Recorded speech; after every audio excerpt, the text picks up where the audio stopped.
Chicken কাবাব তো অনেকে খেয়েছেন। আজ আসুন ভিন্ন স্বাদের এক কাবাবের রেসিপি আপনাদের সাথে শেয়ার করছি। আসসালামু আলাইকুম everyone, welcome to Popli kitchen 99। বিসমিল্লাহির রহমানির রহিম। মিষ্টি কুমড়া কাবাব তৈরি করার জন্য এক পিস মিষ্টি কুমড়া নিয়ে খোসা ছাড়িয়ে ছোট ছোট করে কেটে নিয়েছি। এগুলো ধুয়ে কড়াই বসিয়ে দিয়েছি, পরিমাণ মতো পানি দিয়ে সিদ্ধ হতে দিয়েছি।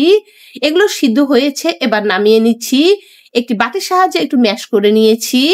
এবার এর ভেতর দিয়ে দিচ্ছি এক বাটি কাটা পেঁয়াজ, কাঁচামরিচ কুচি, আদা বাটা, রসুন বাটা, ভাজা ধনিয়া ও জিরার গুঁড়া, গরম মশলা গুঁড়া, হলুদের গুঁড়া, মরিচের গুঁড়া, স্বাদ মতো নুন, ধনিয়া পাতা, ব্রেড ক্রাম্বস বা পাউরুটির গুঁড়া। এবার দিয়ে দিচ্ছি এর ভেতর 2টা ডিম।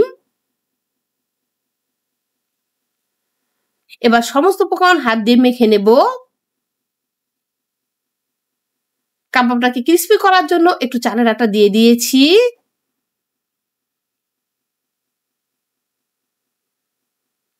মাখা হয়েছে, এবার এটা একটা সাইডে আমি রেখে দিচ্ছি।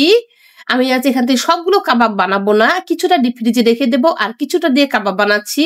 এই জন্য গরম তেলের ভেতর একটু একটু করে দিয়ে দিয়েছি।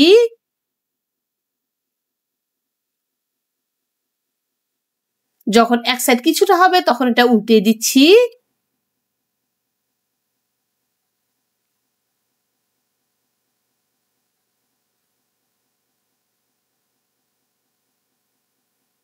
বাচ্চারা অনেক সময় সবজি খেতে চায় না, আপনারা চাইলে এভাবে কাবাব তৈরি করে দিতে পারেন।